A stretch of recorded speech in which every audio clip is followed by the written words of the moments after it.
Gebelikte 32. haftada neler yaşayacağını, nasıl beslenmen gerektiğini, hangi testleri yaptıracağını, bebeğinin nasıl gelişeceğini senin için anlattım. İşte her yönüyle 32 haftalık gebelik ve 32 haftalık bebek hakkında bilmen gerekenler. Şimdi videoya geçelim.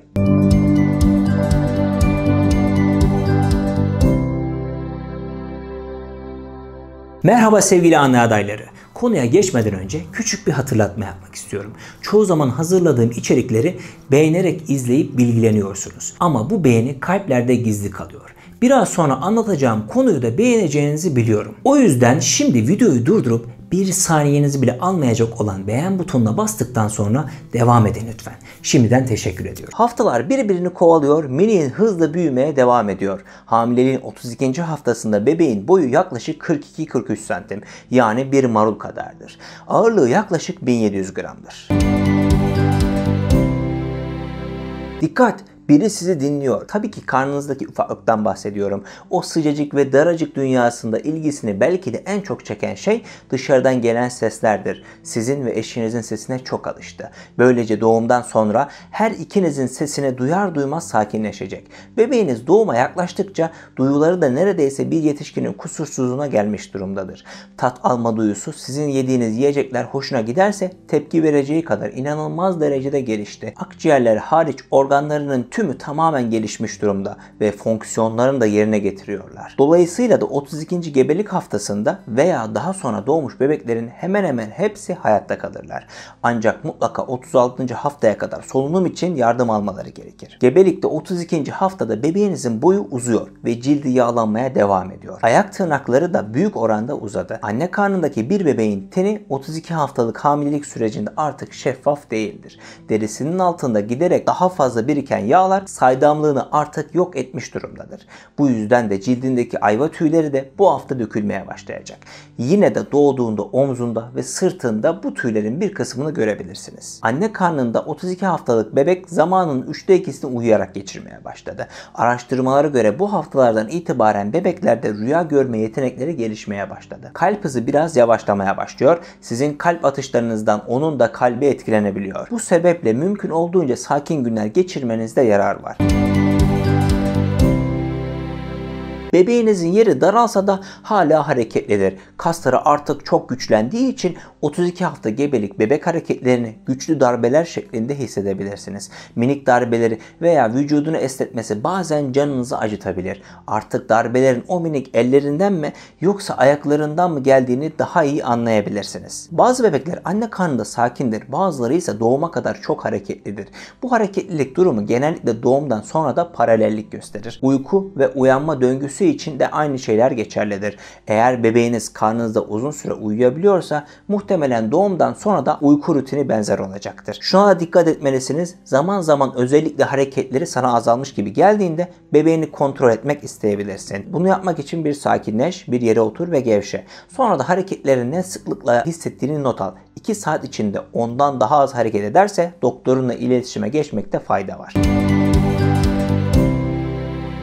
32 haftalık gebelik ultrason görüntülerinde giderek tombullaşan ve boyu uzayan bebeğinizi görmüş olmak sizi çok heyecanlandıracak. Gebeliğin 32. haftasından itibaren doktor gerek görmezse sık ultrason istemeyecektir. Ülkemizde ultrason muayenesi gelişmiş ülkelere göre çok daha sık yapılır. Gelişmiş ülkelerde normal bir hamilelikte toplam en fazla 3 ila 6 kez ultrason önerilirken ülkemizde ultrason sayısı normal bir hamilelik boyunca yaklaşık 11-12 arası bir sayıyı bulabiliyor. Ultrasondan bebeğe ulaşan ışınlar ve sesin bebeğe bir zararı olup olmayacağı henüz kanıtlanmadığı için ne kadar az ultrasona girerseniz o kadar iyidir. Her şey yolundaysa siz de doktorunuzdan daha az ultrason muayenesi talep edebilirsiniz. Ancak hamilelik süresince bazı sorunlar tespit edilmişse özellikle 30. haftadan sonra doktorun önereceği sıklıkta ultrason muayenesi almak zorunlu ve önemlidir.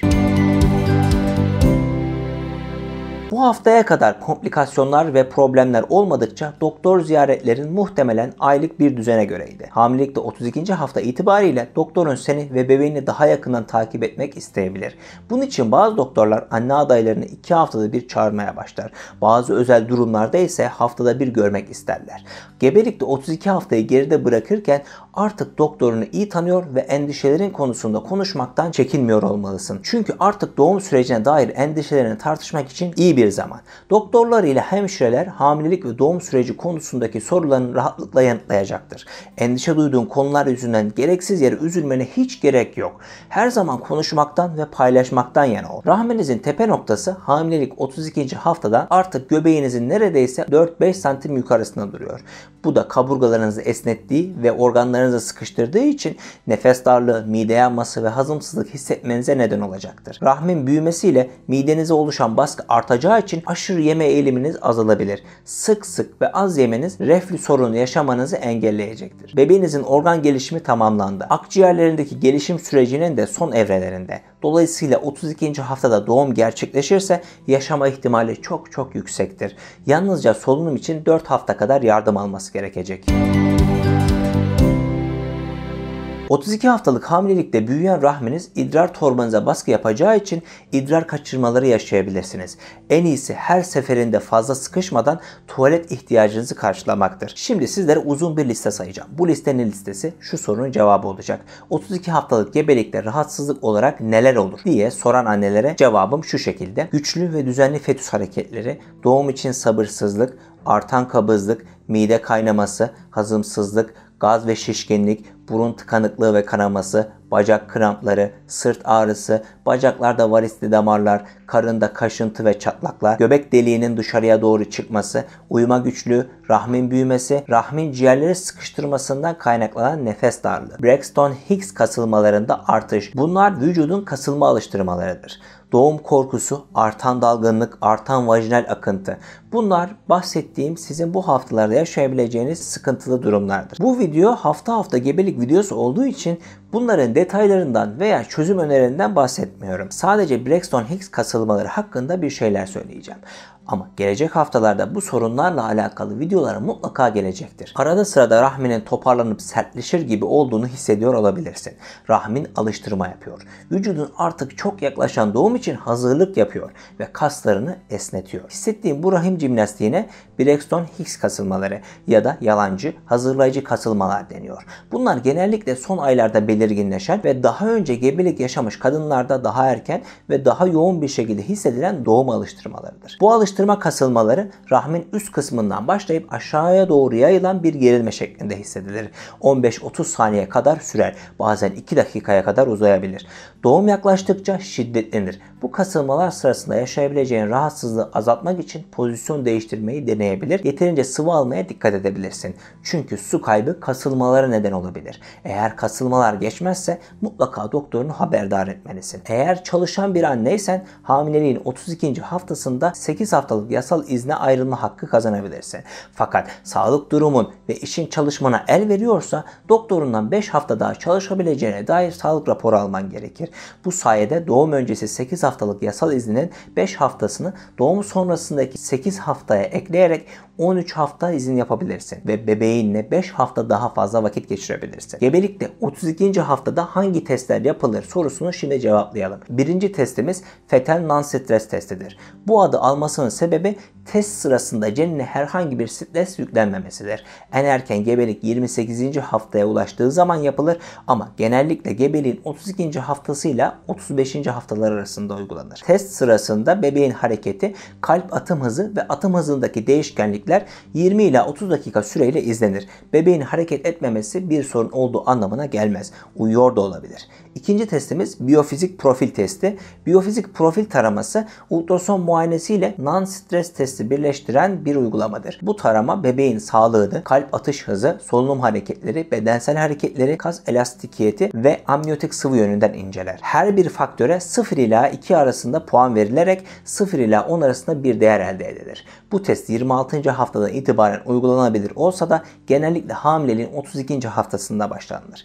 Önceki videoların altında soru soru olarak gelen hamilelikte uykudan bahsetmek istiyorum. Hamilelikte 32. haftada karnınızın büyümesi gece uykunuzun sık sık bölünmesine neden olabilir. Bu sebeple de yorgun ve sinirli hissedebilirsiniz. Hamileliğin bu dönemlerinde daha sık dinlenme molaları vermelisiniz. Fırsat buldukça uyumalısınız. Uyurken sakıncalı pozisyonlar sırt üstü ve sağ tarafa yatmaktır. Sırt üstü yatmak kalbe giden ana damara baskı oluşmasına neden olabilir. Sağ tarafta da bir toplar damarınız olduğu için sağ tarafınıza yatmanız halinde yine kan dolaşımınızda bir sorun yaşayabilirsiniz. Kalbe yeterince kan ulaşmaması anne ve bebek açısından risklidir. En sağlıklısı sol yanınıza yatmaktır. Siz eğer sol yanınıza yatarsanız kan dolaşımınız da sağlıklı olur. Sola yatmanız aynı zamanda bebeğinizin de kan dolaşımını olumlu etkiler.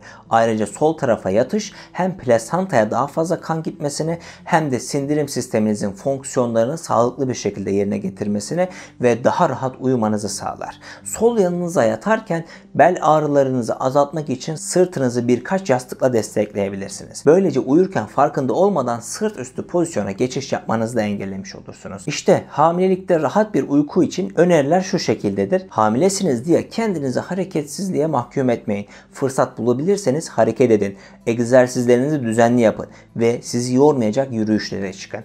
Gün içinde molalarınızda çok uzun uykular uyumayın. Hep aynı saatlerde yatmaya özen gösterin. Akşam yemeğinizi atlamayın ve aşırı yemeyin. Uyumadan önce ağır yiyecekler kesinlikle tüketmeyin.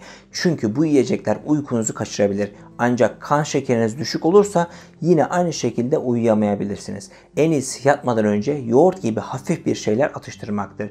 Gece sık idrara çıkmamak için sıvı alımınızı akşam saatlerinde kısıtlı tutun. Sıvı ihtiyacınızı gündüz vakitlerinde bol bol karşılayın. Süte karşı duyarlılığınız yoksa uykudan 1 saat önce içilen sıcak süt uykuya geçişinizi ve derin bir uyku uyumanızı sağlar. Süte karşı duyarlılığınız varsa uykudan 1 saat önce 1 kase ılık yoğurt da yiyebilirsiniz. Uyumadan önce sizi kaygılandıracak şeyler düşünmeyin. Sizi çok rahatsız eden konuları akşam eşinizle paylaşıp rahatlayın. Yüksek bir yastıkla veya başınızın altında birkaç yastık üst üste gelecek şekilde uyumanız geceleri oluşabilecek reflü sorununu engelleyebilir. Son olarak bahsetmek istediğim konu çoğu kadının sevdiği bir konu. Alışveriş. Artık beşik, araba koltuğu, kanguru, bebek giysileri gibi eşyaları almaya başlama zamanı geldi. Her şey için çok acele etmeye gerek olmasa da bu alışverişlerin bazılarını doğumdan önce yapman gerek. Çünkü doğumla birlikte ihtiyaçları duyulan bazı temel eşyalar vardır. Alışverişini son haftalara bırakmaman mantıklı olacaktır. Çünkü kendini iyice ağırlaşmış hissedebilirsin, enerjin kalmayabilir. Henüz kendini iyi hissediyorken başlamanda fayda var. Alışveriş yaparken temel ve olmazsa olmaz eşyalardan başladığını emin ol.